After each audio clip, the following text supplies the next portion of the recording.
potencialização, de otimização e compartilhamento de risco é uma agenda, e ainda falava com o Gazzoni sobre isso, nós precisamos avançar nesse tema, para que nós possamos, no âmbito da entidade fechada de previdência complementar, fazer a exteriorização desse risco e promover aí uma convergência de valores e também de interesses. Então, portanto, acho que os temas todos são importantes e, no âmbito do CNPC, que o CNPC é uma conquista do setor, como órgão regulatório, algumas dessas questões poderiam ter curso na sua agenda aqui, sob a ilustre condução do Dr. Marcelo Caetano.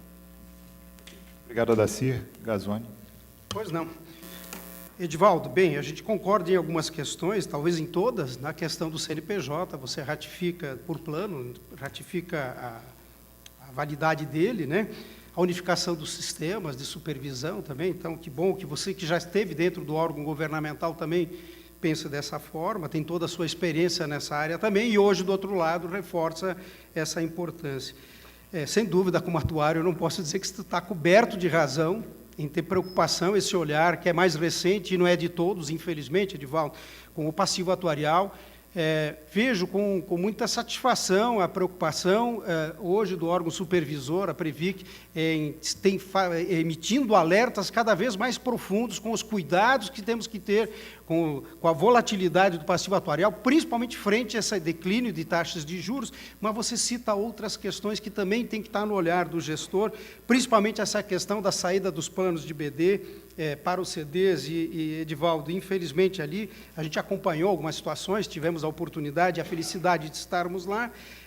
Por mais que você tivesse informação e transparência, talvez essa questão da educação financeira pese mais alto, e o imediatismo para colocar a mão, vou dizer uma palavra vulgar, na grana, ela fala mais alto do que as preocupações com a longevidade. A entrada dos novos planos aí é o inverso, também como é que a gente consegue realmente, com produtos que não são tão flexíveis, atrair essas populações e com baixa educação financeira previdenciária, coisa que nós estamos falando aqui o tempo inteiro, tendo a concordar com você plenamente. Williams, você tocou em vários pontos, mas dois deles nós temos que concordar plenamente na questão da confiança, sem sombra de dúvida, ela tem que estar ligada à questão da transparência, mas um ponto que, fora do que o Adacir já comentou, eu queria... Essa questão da educação financeira é tão preocupante para nós, que também, de alguma forma, somos atores do sistema como consultores. Eu, ontem à noite, estava com o nosso CEO discutindo com a equipe como é que a gente busca produtos novos de educação financeira, isso que você colocou, você tem 4 formas de comunicação, mas tem inúmeras gerações aí, e cada uma delas é uma forma diferente de comunicação da mesma educação financeira. Você abordou com propriedade um problema que nós temos que nos desafiar, doutor Eduardo Marchiori, que é esse mesmo. Como nós vamos chegar a atingir essas várias camadas que convivem ao mesmo tempo dentro de um plano previdência? Então, não é uma educação financeira única para todos, não, em cada geração, cada camada é um linguajar diferente. Jorge, na verdade, eu não vou poder comentar todos os teus itens, porque eu já vou divergir do início da minha proposta, eu parto para uma unificação da supervisão. Então, quando você fala em Previc, eu particularmente estou... Se você transportar isso para uma nova supervisão unificada, eu endosso tudo que você falou. Agora, questão da submassa... Até o Christian já foi embora, mas sim, de fato, sabendo da complexidade dela, mas já estamos há mais de 2 anos precisando, isso realmente submassa, que na verdade são subplanos, já não conseguimos mais conviver com essas questões dentro, quer dizer, realmente precisamos de uma instrução normativa, e você já abordou a questão do artigo 71, realmente arremetendo ao 71. Sérgio, você realmente faz um relato que todos nós temos com muito caro, e nós temos muito respeito pelo que você fala, tá? Queria que você soubesse disso. Concordamos com a questão da transparência, eu só queria lembrar que eu tentei abordar isso em alguns pontos naquilo que eu cito, e é bem verdade que eu me ative ao que fazer e não como fazer. Então, já peço escusa se não ficou muito clara a minha proposta, mas eu queria lembrar que eu falei que o sistema atual precisa de ajustes. ajustes, e eu citei maior participação da sociedade civil em conselhos, principalmente os diretivos, né? Principalmente um CNPC, que hoje, majoritariamente, cinco cadeiras assumidas pelo governo e 3 pela sociedade civil. Maiores critérios de governança para assumir todo e qualquer cargo de gestor, eu deixo isso muito claro, né? E a elevação desse órgão de fiscalização para um órgão de Estado, que também já foi comentado antes. Então, seriam esses os comentários aos 4. Né? Ok, obrigado. Luiz? Dado o adiantado da hora, talvez os 2 pontos dessas últimas falas sejam a relação entre confiança e transparência. Né, o caso da Petros, aí, que foi exemplificado, acho que a gente só consegue ter confiança no sistema se existe transparência. Então, a gente não pode também cobrar, achar que as pessoas vão poupar a longo prazo se não houver, de fato, regra estável, se não houver confiança no sistema, se não houver acesso a todas as informações necessárias à tomada de decisão.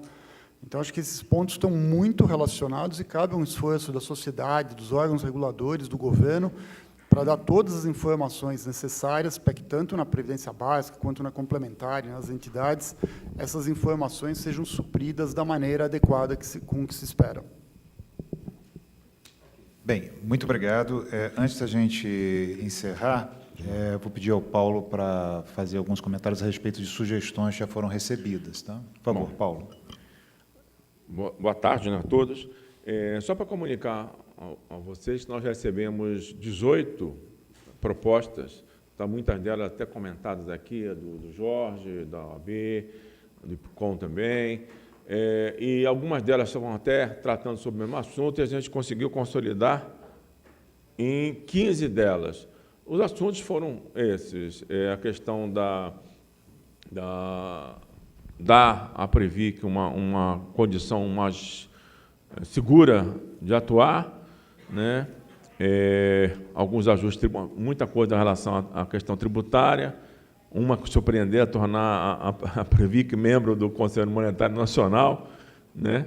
E está botando lá. Em suma, isso. O que nós vamos fazer com essas sugestões? Algumas delas são de questões imediatas, que tratam do regime atual. Nós vamos procurar, na medida do possível, atacar, inclusive levando ao Conselho aquilo que for de competência do Conselho. Né? O decreto já está, 4942 está sendo trabalhado, já há uma versão que nós, a Previc, e nós já finalizamos, estamos só fazendo algumas revisões na linha de tornar mais rígido, tornar mais eficiente a atuação como fiscalizador. Embora o prazo para envio de propostas já tenha concluído, né, terminado, que foi o mesmo prazo da inscrição para o evento, nós deixamos o e-mail lá aberto para quem quiser ainda continuar a enviar a proposta. O Caldas me perguntou, então está preparado lá, pode mandar, que aquele e-mail que está lá na matéria está disponível para recebimento de propostas. Então, essas as propostas, são essas aí, ó. Acabar com a obrigatoriedade de desligar da patrocinadora, uma com relação ao FUNPRESP, aí a pessoa já, olhando o caso pessoal, olhar ele aí militar, que a contribuição que ele fez para as Forças Armadas seja considerada por cômputo do benefício especial, é mudar uma lei. A questão de independência, acho que bem acima da questão do CNPJ, a independência patrimonial, o patrimônio de afetação é uma coisa muito importante. A própria Prevab tem uma proposta no Legislativo sobre isso também. Questão do risco, nós também falamos de benefício, né? A questão da Fundação SE, eliminar a obrigatoriedade de ouvir o patrocinador, resgate parcial em planos patrocinados, uma sugestão, eliminar a necessidade da patrocinadora em relação a déficit, aí com relação à entidade pública, talvez um pouco mais complicado. Incentivo tributário, muda, por favor. A eliminação do parágrafo lá da 109, para permitir que possa haver portabilidade para aberta sem aquelas exigências, alterar a lei que criou a Previc para dar mandato ao dirigente, fiscalização por especialistas e analistas da Previc, também em conjunto com os auditores, o TAC, a Previc como membro do CNME, excluir o termo natureza pública lá da Constituição, aquelas entidades que hoje estão com regime de servidor público têm encontrado alguma dificuldade por questão de licitação, outras coisas do gênero. Querem mudar também a forma de constituição e cálculo lá do Fundo de Contribuição para Benefício Especial do FUNPRESP e reconhecer a imunidade tributária por regime, como o Jorge comentou. Então, foram essas, estão 16 na verdade, mas tem algumas que foram repetidas, a gente não quis alongar. São essas, a gente vai trabalhar, vai usar isso até para questões futuras e para ver o que nós podemos fazer no imediato para tornar o regime um pouco mais adequado, né? E ainda continua aberto o site para quem quiser enviar a resposta.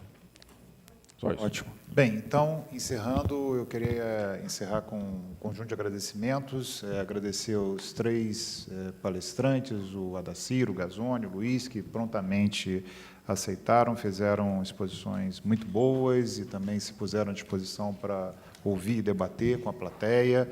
Agradecer ao Paulo pela ideia e pela também organização desse evento. Agradecer a toda a equipe de apoio, som, imagem, alimentação, cerimonial, todos vocês são essenciais para que essa audiência tenha funcionado de uma forma tão tranquila e tão certinha, tá? E também, naturalmente, a todos vocês que vieram aqui e assistiram com atenção, participaram ativamente do debate, todos tiveram tempo para expor suas ideias, quem quis, e expôs suas ideias sem qualquer restrição, e também ouviu os comentários dos palestrantes. Então, agradeço muito a todos e, em um momento oportuno, anunciaremos a segunda audiência. Muito obrigado.